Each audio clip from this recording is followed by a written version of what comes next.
Hello student. Today will be discuss about Down syndrome.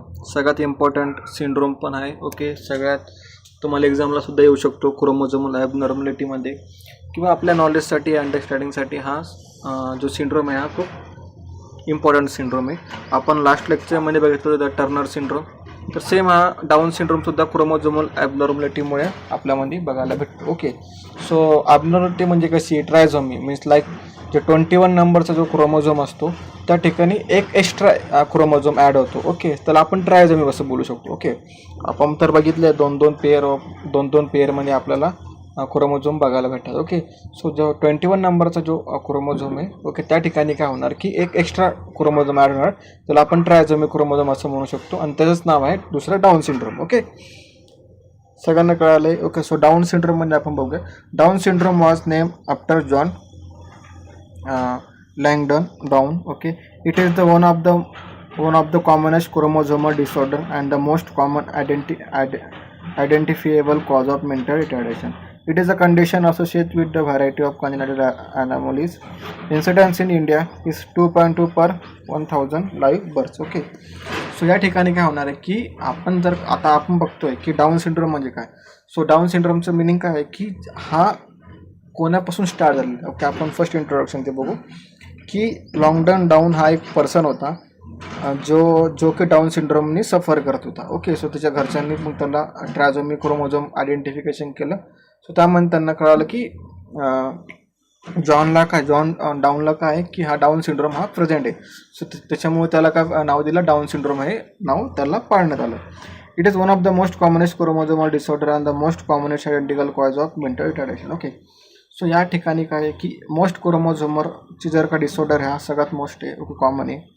त्यानंतर याचं identification आपण कसं करू शकतो की लाईक पेशंटला काय असणार, चिल्ड्रन्सला काय असणार आहे, मेंटल रिटार्डेशन प्रेझेंट असणार आहे.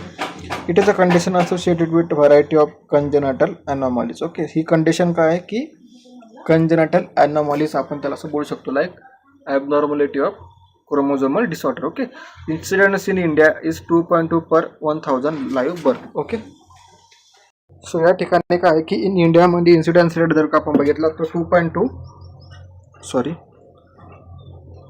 ओके या ठिकाणी 2.2 पर 1000 लाईव्ह बर्थमध्ये हा इन्सिडेंट रेट आपल्याला बघायला भेटतो. ओके, सो त्यानंतर आता आपण बघून definition of Down syndrome.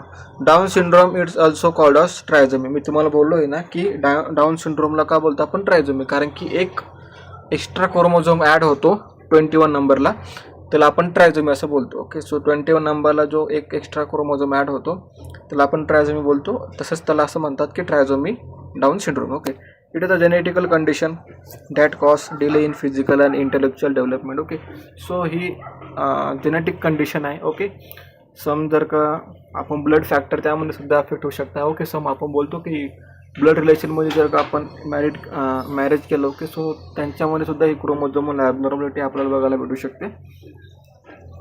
So it is यांच्यामध्ये काय आयडेंटिफिकेशन करू शकतो आपण की फिजिकल आणि इंटेलेक्च्युअल डेव्हलपमेंट यांच्यामध्ये डिले होणार. ओके, सो आता 20 इयर्स ऑफ चिल्ड्रन्स आहे. ओके, 20 इयरचा एक पर्सन आहे किंवा 25 इयरचा पर्सन आहे, पण तो वर्क किंवा तो बिहेवियर कसा शो करणार लाईक चाइल्डसारखा. ओके, सो त्याच्यामध्ये जी डेव्हलपमेंट रेट आहे ती डिले झालेली आहे. Okay, there is a extra genetic material from chromosome 21. So individuals with Down syndrome have 47 chromosome in total instead of the usual of 46. Okay, so आपल्याला तर माहिती आहे 46 normal chromosome आपल्यामध्ये प्रेझेंट असतात. ओके, नॉर्मल पर्सनमध्ये. So in Down सिंड्रोममध्ये काय होणार की 21 नंबरला हा एक एक्स्ट्रा क्रोमोझोम ॲड होणार. ओके, एक्स्ट्रा क्रोमोझोम ॲड झाल्यामुळे मग टोटल नंबर ऑफ क्रोमोझोम आपल्या बॉडीमध्ये किती पडणार 47. तर 47 झाल्यामुळे काय होणार की डाऊन सिंड्रोम आपल्याला त्या ठिकाणी बघायला भेटू शकतो. ओके, त्यानंतर इटिओलॉजिकल फॅक्टर काय, Down syndrome is usually cause by error in the cell division called non disjunction. आपण त्याला असं बोलू शकतो. During meiosis one pair doesn't divided and whole pair goes to one daughter cell. In the resulting cell, one will have 24 chromosome and other will be have 22 chromosome. So if a sperm or egg with an abnormal of chromosome merge with a normal mate, the resulting fertilized egg will have an abnormal number of chromosome. Okay, so या ठिकाणी जे chromosomal abnormality आपल्याला बघायला भेटू शकते की 22 पेअरमध्ये आपण बघू शकतो 1 पेअर आणि 22 pair of 1 pair. Okay, so 23 पेअरमध्ये आपण 46 पेअर आपल्याला बघायला भेटते. ओके, सो 21 नंबरमध्ये काय होणार की 1 एक्स्ट्रा क्रोमोझोम ॲड झाल्यामुळे आपण डाऊन सिंड्रोम त्याला असं बोलू शकतो. सो हा याचं कॉज काय असू शकतं, मेयोसिसच्या वेळेला जे डिव्हिजन होणार. ओके, सो 22 नंबरचं जर का डिव्हिजन होत असेल, ओके, सो त्या ठिकाणी सुद्धा अफेक्ट होऊ शकतो मेयोसिस पिरियडमध्ये. ओके, सो समटाईम्स जर का स्पर्म किंवा स्पर्म काउंट डिक्रीज असेल, ओके, किंवा ॲबनॉर्मल फॉर्मेशन ऑफ एग असेल इन ओव्हममध्ये, सो दॅट टाईमसुद्धा हा क्रोमोझोम अफेक्ट होऊ शकतो. Okay, in trisomy 21 one cell has two 21st chromosome instead of one, so the resulting fertilized egg has 3 21st chromosome. Okay, so या ठिकाणी आपण बघू शकतो 21 नंबरला किती 3 क्रोमोझोम ॲड आहे. Okay, type non disjunction 94% of all cases. There are 3 copies of chromosome 21 instead of unusual 2 copies. This is caused by abnormal cell division during the development of sperm cell or egg cell. Okay, आता आपण type बघू शकतो की फर्स्टहून आपण बघणार आहे non disjunction हा first type आहे. 94% आहे केसेसमध्ये आपल्याला बघायला भेटू शकतात. ओके, सो यामध्ये काय होणार की 21 नंबरला जो क्रोमोझोम आहे त्याच्यामध्ये 3 कॉपीज आपल्याला बघायला भेटू शकते आणि तो कॉज कशामुळे होणार, ॲबनॉर्मल सेल डिव्हिजन असू शकते. Okay, the development of sperm cell किंवा एग सेल काउंट असेल. ओके, द ट्रान्सलोकेशन आता आपण 4% बघू. A segment of 21 chromosome is founded attached to the other pair of chromosome. Mosaicism 1%. In this type of some cell have 3 copies of chromosome 21. Okay, but other cell have typical 2 copies of chromosome 21. Okay, some patient मध्ये असणार 21 मध्ये 3 copies और some मध्ये 2 असणार. Okay, हे आपण first बघितलं non disjunction, त्यानंतर आहे ट्रान्सलोकेशन, त्यानंतर आहे मोसासिझम. ओके, सो त्यानंतर रिस्क फॅक्टर कोणते कोणते इफेक्ट होतात डाऊन सिंड्रोममध्ये. Woman who are age 35 years of age over, okay, older are the greatest risk for the giving birth to infant with the Down syndrome. जर का आपण बघितलं की मॅटर्निटी रेट जी एज राहते, ओके, एज टाईम पिरियड जो असतो, okay, ओम formation किंवा एक फॉर्मेशनची जी रेट असते, सो ती 30 yearsपर्यंत गुड राहते. ओके, आफ्टर दॅट 30 to 35 yearsपेक्षा जर का जास्त इन्क्रीजिंग रेट असेल मदरची, तर त्या ठिकाणी मदरचे जे क्रोमोझोमल रेट असते, ओके, ग्रो करण्याची ती डिक्रीज असते. सो त्या टाईम पिरियडमध्ये सुद्धा हा maternal cause risk factor affect होऊ शकतो. According to CDC, younger mother increasing 35 years of age who smoke, use oral contraceptive and have a meiotic to error at the increased risk as well. Okay, so according to जर का rate बघितला आपण की increasing 35 yearsच्या वरती जी mother smoke करत असेल, okay, किंवा contraceptive pills खात असेल किंवा मेयोटिकचे सेकंड एरर असेल त्याच्या, ओके, सो ते सुद्धा रिस्क फॅक्टर या ठिकाणी अफेक्ट होऊ शकतात. ओके, त्यानंतर आहे despite many years of research advance maternal age has been only one of the factor is the establish the Down syndrome. Okay, so only जी मदर रिस्क फॅक्टर आहे ती रिसर्चने आपल्याला असं सांगितलं की रिसर्चमध्ये की मदर जी आहे ती सगळ्यात जास्त रिस्क फॅक्टर आहे करते की डाऊन सिंड्रोमला ग्रो करण्यासाठी. क्लिनिकल फीचर्स आपण बघू डाऊन सिंड्रोमचे. Round flat face, almond shape eyes, slanting eye with fold of skin at the inner corner called of epicanthal folds. Okay, so protruding tongue, floral tongue, scrotal tongue, high arch palate, malocclusion of teeth. Okay, small oral cavity, rough and dry skin. Okay, so आता clinical features आपण बघू. Round flat face आपल्याला त्या ठिकाणी face त्यांचं दिसणार आहेत. Okay, so down सिंड्रोमची जी तुम्हाला आयडेंटिफिकेशन करायची आहे सो तुम्ही फेसवर सुद्धा आयडेंटिफिकेशन करू शकतात. ओके, सो तुम्हाला ज्या वेळेला फेस बघणार की ऑल डाऊन सिंड्रोम जे पर्सन असतात, ओके, जे चाइल्ड असतात त्यांचं फेस स्ट्रक्चर हे सेम असणार. ओके, अल्मंड शेड आयज असणार. ओके, राऊंड शेप किंवा बदाम लाईक टाईप ऑफ शेप त्यांचा असणार. ओके, आयचं स्लँटिंग आय असणार with fold of skin at the inner corner called of epicanthal folds. त्यानंतर हे प्रोड्युसिंग टंग असणार, त्या ठिकाणी फ्लोरल टंग असणार आहेत. ओके, सो टंग ज्या वेळेला आपण बघतो, ओके, त्या ठिकाणी डिफरंट टाईप ऑफ टंग आपल्याला त्या ठिकाणी बघायला भेटू शकते. त्यानंतर स्मॉल ओरल कॅव्हिटी त्या ठिकाणी आयडेंटिफिकेशन आपल्याला बघायला भेटू शकते. Rough and dry skin identification आपल्याला बघायला भेटू शकते in Down सिंड्रोममध्ये.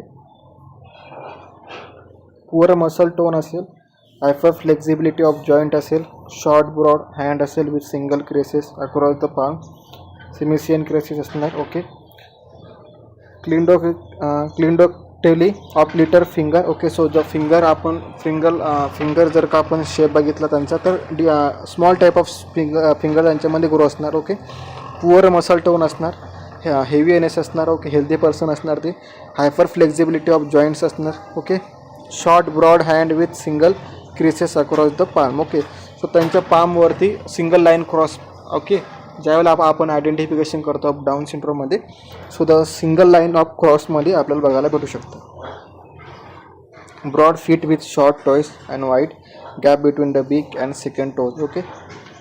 Flat bridge of the nose, short low set ears, short neck a small head आपल्याला त्या ठिकाणी आयडेंटिफिकेशनमध्ये बघायला भेटू शकते in clinical features. Okay. So broad feet with short toe. Okay. Toe का असणार त्यांची शॉर्ट असणार, ब्रॉड फीट असणार. Okay. Wide gap between big second toes. Okay. जी सेकंड टोज त्यांच्यामध्ये वाईड गॅप असणार बिग. फ्लॅट ब्रीड ऑफ नोजचं ज्यावेळेला आपण बघू शकतो फ्लॅट नोज असं डिफरंट आपल्याला बघायला भेटू शकते. Short low set year. Okay. So ज्यावेळेला आपण इयर आयडेंटिफिकेशन करणार डाऊन सिंड्रोममध्ये किंवा फिजिकल एक्झामिनेशन करणार त्यामध्ये आपल्याला इयर्स जे शेप आहे ते स्मॉल दिसणार. Short neck. ओके. नेक कसे असणार, शॉर्ट आणि स्मॉल हेड असणार. ओके. या ठिकाणी आपण बघू शकतो की डाऊन सिंड्रोमचा हा चिल्ड्रन आहे. ओके. असोसिएटेड ॲबनॉर्मॅलिटी म्हणजे काय, त्यांच्यामध्ये अजून कोणत्या डिफरंट टाईपच्या ॲबनॉर्मॅलिटी आपल्याला बघायला भेटू शकते डाऊन सिंड्रोम चिल्ड्रन्समध्ये. कंजेनिटल हार्ट डिसीज आपल्याला त्या ठिकाणी बघायला भेटू शकतो. गॅस्ट्रोइंटेस्टिनल मालफॉर्मेशन, डेओडेनल ॲट्रॅक्झी असेल, हर्स्पंग डिसीज असेल. ऑफ्थॅल्मिक प्रॉब्लेममध्ये कोणते असणार, कॅटरॅक्ट. ओके. नेक्स्ट एग्मास, hearing defect, retarded linear growth with the slow development of progress. Okay. Malignancies like leukaemia त्या ठिकाणी आपल्याला आयडेंटिफिकेशन करायला भेटू शकतो. ओके. सो डायग्नोस्टिक इव्हॅल्युएशन आपण कसं करणार त्यांचं, like first one history collection and physical examination in Down सिंड्रोममध्ये. क्रोमोझोमल स्टडी असेल, radiological study can be confirm the diagnosis. Okay. So chromosomal जी स्टडी आहे लाईक ट्रायझोमी स्टडी आपण आयडेंटिफिकेशन करणार. अँड रेडिओलॉजिकल आपण स्टडी मीन्स लाईक एक्सरे असेल. Okay. X-ray असेल किंवा एक्सरे आपण आयडेंटिफिकेशन करू शकतो त्यांच्यामध्ये मदरमध्ये ॲम्नो सिंथेसिस असू शकते. ओके. किंवा कॉर्डिओ सिंथेसिस असू शकतात. अँटीनेटल एक्झामिनेशनमध्ये आपण बघू शकतो amniocentesis, removal of small amount of amniotic fluid आपण काढून त्यामध्ये आपण चेक करणार की फ्लूइड ऑफ किती आहे. ओके. सो ॲबनॉर्मॅलिटी प्रेझेंट आहे का फ्लूइडमध्ये किंवा बेबीमध्ये. ओके. कॉर्डिओ सिंथेसिस करणार आपण, USG एक्झामिनेशन करणार. Estimation of alpha fetoprotein. Okay. So fetoprotein means like जो अल्फा फिटोप्रोटीन जे आपण आयडेंटिफिकेशन करणार त्यामध्ये डिक्रीज आहे की लो आहे. Okay. Treatment which type of treatment I will give for Down syndrome. There is no specific management of Down syndrome. Symptomatic treatment for infection, nutritional deficiency and associated with congenital malformation are important measure. Okay. So the mother will be suffering from any chromosomal abnormality. Okay. So that time what happens, so the mother will conceive or develop a Down syndrome baby. Okay. In their womb. Okay. So that time the treatment will be more effective like infection असेल किंवा nutritional deficiency त्या ठिकाणी आपल्याला बघू शकतात. Okay. Like malnourish mother असेल. Okay. Malnourish mother असेल. Okay. Daily supportive care असू शकतात. Should be provided to prevent acquired health hazards according to IQ level असेल, IQ लेवल म्हणजे लाईक इंटेलेक्च्युअल किंवा इंटेलिजंट क्वेश्चन लेवल असेल त्यांची. ओके. त्यानंतर child can be train in self care और parent should be provided daily routine for care health maintenance. Okay. So ज्यावेळेला आपण त्यांची हेल्थ मेंटेनन्स बघू शकतो सो दॅट टाईम आपल्याला त्यांची लो IQ लेवल आपल्याला आयडेंटिफिकेशन बघायला भेटू शकते. ओके. इन डाऊन सिंड्रोममध्ये early intervention and educational therapy. Early intervention and educational therapy will provided promote diagnosis and education the parents about the long-term implementation of problem is necessary. Physical therapy कोणती provide करू शकतो, like skill असेल, motor skill development असेल. Okay. Exercise असू शकतात. Okay. त्यानंतर improvement of body posture असेल. Okay. Balancing body posture असेल. ओके. स्पीच लँग्वेज थेरपी म्हणजे कोणते इम्प्रूव्हिंग ऑफ कम्युनिकेशन स्किल असेल, लँग्वेज असेल. ओके. मोर इफेक्टिव्हली कोणती लँग्वेज तो प्रिफरेबल करू शकतो. ओके. ऑक्युपेशनल थेरपी आपण प्रोव्हाइड करू शकतो. ज्यांना जे ऑक्युपेशनल थेरपिस्ट असतात ते ऑक्युपेशनल थेरपी त्या ठिकाणी प्रोव्हाइड करतात. Provide way to adjust everyday task and condition to match a person need abilities. Emotional and behavioural therapies आपण प्रोव्हाइड करू शकतो ॲज पर म्हणजे सायकेट्रिस्टनुसार. It is identify useful response for both desirable undesirable behaviour. Okay. आजला कोणत्या टाईपचा तो behaviour show बघतो त्यावरती आपण त्याला इमोशनल आणि बिहेवियर थेरपी प्रोव्हाइड करणार. काउन्सिलिंग सेशन फॉर पॅरेंट्सचा पण असणार आणि काउन्सिलिंग सेशन फॉर चिल्ड्रनचं पण असू शकते त्या ठिकाणी. आता नर्सिंग मॅनेजमेंट आपण बघणार आहे. Nurses should be obtain a history of mother pregnancy, birth history असेल, जेनेटिक टेस्टिंग असेल. ओके. ॲम्नोसिंटेसिस असेल, कॉर्डिओसिंटेसिस असू शकतात, किंवा मदरची ज्यावेळेला प्रेग्नन्सी हिस्ट्री असेल. ओके. किंवा फिजिकल हिस्ट्री असू शकतात. हे आपल्याला आयडेंटिफाय करायचे आहे. Observe physical characteristics of Down syndrome presentation आहे का त्यामध्ये ते आपल्याला चेक करायचे आहे. असेच द फॉलोविंग रेस्पिरेटरी फंक्शनिंग असेल, due to poor muscle tone असू शकतात, हार्ड साऊंड असू शकतात, मर्मर हार्ड साऊंड त्या ठिकाणी प्रेझेंटेशन आहे का. Okay. Infant ability to eat due to producing tongue किंवा माउथ ब्रिदिंग असू शकतात. ओके. सो जे इन्फंट आहे ते माउथ ब्रिदिंग जास्त त्या ठिकाणी करणार, नोज जी ब्लिडिंग आहे ती कमी करणार, पण माउथ ब्रिदिंग त्या ठिकाणी इम्प्रुव्हमेंटेशन त्यांचं त्या ठिकाणी जास्त बघायला भेटणार आपल्याला. बाउल फंक्शनिंग, बाउल आणि ब्लॅडर फंक्शनिंग त्या ठिकाणी आपल्याला आयडेंटिफाय करायचं आहे. ओके. सो आजचा आपला टॉपिक होता डाऊन सिंड्रोम. डाऊन सिंड्रोममध्ये आपण बघितलं की कोणता म्हणजे 21 नंबरला एक्स क्रोमोझोम किंवा एक क्रोमोझोम हा एक्स्ट्रा ॲड होतो, आपण त्याला ट्रायझोमी म्हणजे डाऊन सिंड्रोम असं बोलू शकतो. ओके. सो आपण डाऊन सिंड्रोम बघितला, टाईप्स ऑफ डाऊन सिंड्रोम बघितला. ओके. सो त्यानंतर आहे की आपण क्लिनिकल मॅनिफेस्टेशन असेल, डायग्नोस्टिक एव्होल्युशन असेल. ओके. आणि मॅनेजमेंटमध्ये आपण किंवा थेरपी असेल, थेरपी आपण प्रोव्हाइड केला. ऑक्युपेशनल असेल, behaviour therapy, emotional, okay, communicational skill असेल. ओके. किंवा डेव्हलपमेंटल स्किल त्याच्यामध्ये इम्प्रुव्हमेंटेशन कोणत्या होणार. आणि त्यानंतर आपण बघितलं नर्सिंग मॅनेजमेंट. ओके. सो आपल्या या ठिकाणी हा टॉपिक संपलेला आहे, down syndrome. So thank you so much for everyone. Properly तुम्ही अटेंड करताय लेक्चर हे मला कळत आहे. Okay. So thank you so much.